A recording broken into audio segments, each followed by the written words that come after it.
வணக்கங்க. நம்ம வீடியோவில் என்னென்னா இன்றைக்கி ஒரு கதை தாங்க.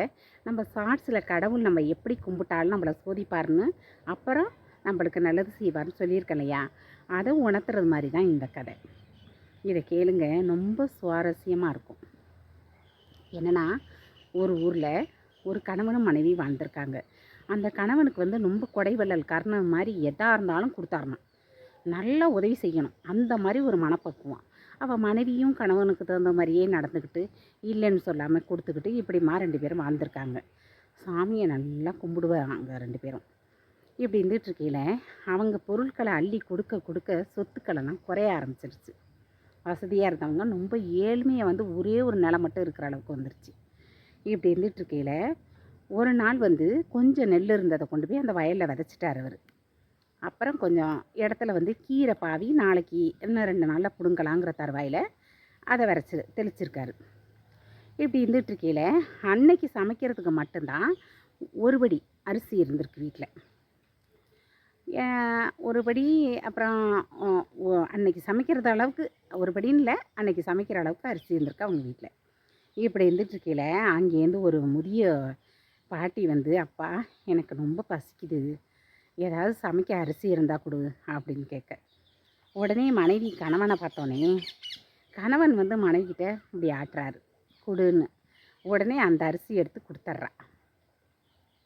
நைட்டு 2 பேருக்கும் பசி தாங்க முடியலை, எதுவுமே இல்லை வீட்டில். ஒரு படி அரிசி இல்லை, ஒரு படி நெல் இல்லை, இப்படி இருக்குது. இப்படி இருந்துகிட்ருக்கையில் 2 பேரும் படுத்திருக்காங்க. பசியோடு படுத்திருக்கையில் அங்கேருந்து கடவுள் ஒரு மனுஷ ரூபத்தில் கதவை தட்டியிருக்கு. ஐயையோ, இரவு நேரமாச்சே, ஏன்னா இப்போ யார் பொழுது சாயிற நேரத்தில் இப்போ தட்டுறது அப்படின்னு திறந்துருக்காங்க. உடனே எனக்கு ரொம்ப பசிக்குது, ஏதாவது சாப்பிட இருக்கா அப்படின்னு கேட்டிருக்காங்க. உடனே அவங்களுக்கு என்ன சொல்கிறதுனே தெரில, அவங்களே பசியில் கிடக்குறாங்க. இருந்தாலும் அவன் உலைய வைக்கி, அடுப்பை மூட்டி உலைய வைக்கி, கீரை கடையிறதுக்கு தண்ணியை வை, நான் அந்த வரையும் போயிட்டு வரேன், ஐயா நீங்கள் இருங்க அப்படின்ட்டு வேக வேகமாக ஓடி அந்த நெல் பாவுனார் இல்லையா, அதை பொறுக்கி அவசர அவசரமாக அதை பொறுக்கி எடுத்துக்கிட்டு குத்தி சமைச்சிடலாம் அப்படின்ட்டு அதை எடுத்துக்கிட்டு மடியில் அப்படியே அந்த துண்டில் முடிஞ்சுக்கிட்டு, சமைக்க அவருக்கு மட்டும்தானே, அவரை பசி ஆற்றிடணும் அப்படின்னு கீரை பாவி இருந்துச்சுனே அதில் அவசர அவசரமாக பிடுங்கிக்கிட்டு வீட்டுக்கு வர்றாரு. வீட்டுக்கு வந்தோடனே அவசர அவசரமாக நெல்லை மனைவி குத்தி உலையும் காஞ்சிருச்சு, போட்டு வடித்து கீரையை கடைஞ்சி குழம்பு மாதிரி ரெடி பண்ணியாச்சு. ரெடி பண்ணிவிட்டு திண்ணையில் இருங்க ஐயா, இந்த 5 நிமிஷத்தில் சமைச்சிட்டு கூப்பிட்றோன்னு சொல்லிவிட்டு இவங்க 2 பேரும் தக்கமுக்குன்னு இதெல்லாம் செஞ்சுக்கிட்டு இருந்திருக்காங்க. திண்ணையில் பார்த்தா காணும், யாருமே இல்லை. இவங்களுக்கு ஒன்றுமே புரியலை. ஐயோ, இரவாயிட்டு, பொழுதோடு வந்தவங்க இரவாயிட்டு காணுமே, எங்கே போயிட்டாங்கன்னு தெரியலையே, பசியோடு வந்தாங்களே அப்படின்னு. உடனே மேலே ஒரு குரல், நீங்கள் எப்படி பசியாக இருக்கையிலையும் எனக்கு உணவு கிடக்குன்னு நினைக்கிறீங்க, நான் தான் கடவுள். நீங்கள் பசியோடு கிடக்கிறது என் காதுக்கு எட்டுனுச்சு. அதனால் நீங்கள் சாப்பிட்ற அந்த சாப்பாடு நான் சாப்பிட்டது மாதிரி ஆயிரும். அதனால் சீக்கிரமாக 2 பேரும் சாப்பிடுங்க. நான் வருத்தப்படலை, நீங்கள் சாப்பிட்டது நான் சாப்பிட்டது. இனிமேலுக்கு நீங்கள் என்ன செய்ய, உங்களுக்கு என்ன வர வேணும் அப்படின்னு தோன்றி கேட்குறாரு.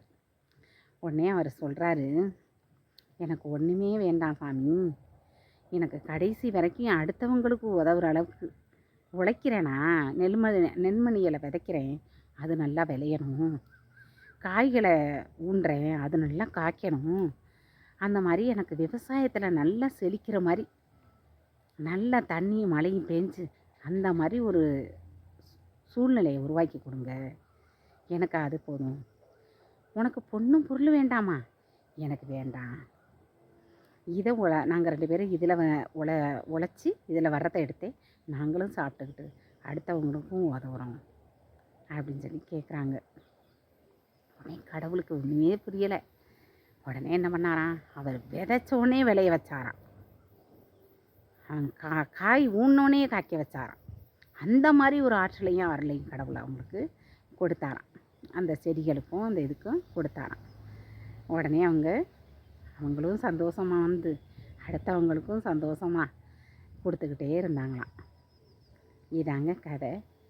இதுலேருந்து என்ன நம்மளுக்கு தெரிஞ்சுக்கணுன்னா, நம்ம எவ்வளோங்க கஷ்டங்கள் வந்தாலும் நம்ம அந்த மனசு இருக்குது பார்த்தீங்களா, அது ஒரே நிலையாக இருக்கணும். அவருக்கு உதவணும், செய்யணும் அப்படிங்கிற ஒரு மனசு இருந்துச்சு இல்லையா, அது இருந்ததுனால தான் கடவுள் அவர்கிட்ட வந்தார். அது மாதிரி நாமளும் இருந்தோம்னா நிச்சயமாக நம்மளுக்கும் கடவுள் செய்வார் நம்புவோம். இந்த கதை உங்களுக்கு பிடிச்சிச்சின்னா ஒரு லைக் பண்ணுங்கள். பாய்.